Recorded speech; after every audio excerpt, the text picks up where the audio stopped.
Yo, hey guys, welcome back to the channel. If you're new to the channel, please make sure to give this video a thumbs up. So my goal for 2023 is to get 1,000 subscribers. So if you can help me with that, that would be awesome.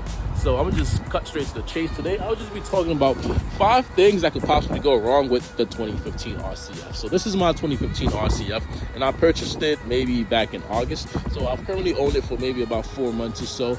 My math may be off, I'm sorry. As I owned it, I've experienced a couple things that has been a bit sketchy.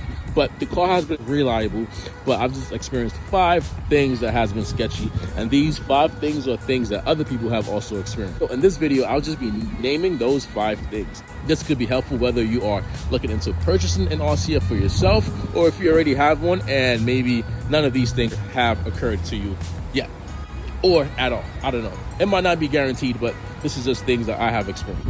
So the first thing that will mess up on this car, or that commonly messes up on this car, is your windshield. As you can see, I have a windshield crack. I did my research, and it turns out that the Lexus RCF windshield tends to crack super easily. I don't know why, but every other car I've had, I have not had one windshield crack. But as soon as I got the RCF, boom, cracked windshield. So the second thing that tends to go bad on this car is the carbon fiber piece right next to the window controller. So the clear coat on it isn't really the best, which causes it to actually start to crack. And when that happens, you can literally see the cracks. Now this usually occurs when your car is too hot, and which just causes the clear coat to mess up. Now if that happens, you could either get a new set from the dealership for a pretty expensive price, or you could just find a set on eBay. So we're now under the hood. Now, the third thing that tends to mess up on this car is your water pump.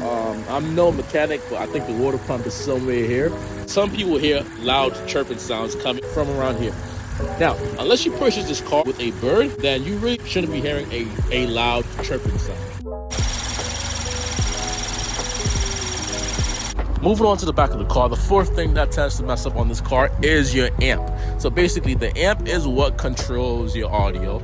Now, you will know your amp is messed up if you hear a loud popping sound and your music just cuts off. And if you try to start your music again, if you play it on your phone, you will not hear any sound coming from your car.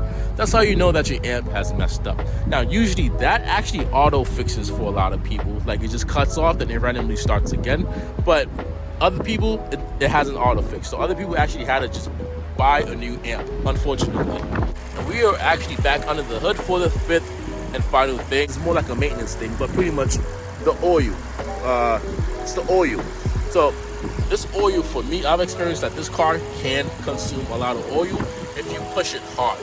So basically for me, I've actually had to add like a quarter of oil to this car maybe every week. Who have actually experienced this. And it was so bad that the low oil light actually popped up for me several times. So keep an eye on your oil. I usually check mine maybe every week to make sure that I have good oil. Respectively, I just got an oil change, so the oil hasn't been acting up at all. It's actually been pretty solid. This is the end of the video, but essentially these are things that can happen. It's not guaranteed to happen, but overall, just make sure to just keep up with your regular maintenance on your car. And if you do that, pretty much you really shouldn't encounter anything major with these cars, because these are pretty solid cars. But overall, guys, hope you guys enjoyed the video. Don't forget to hit that like and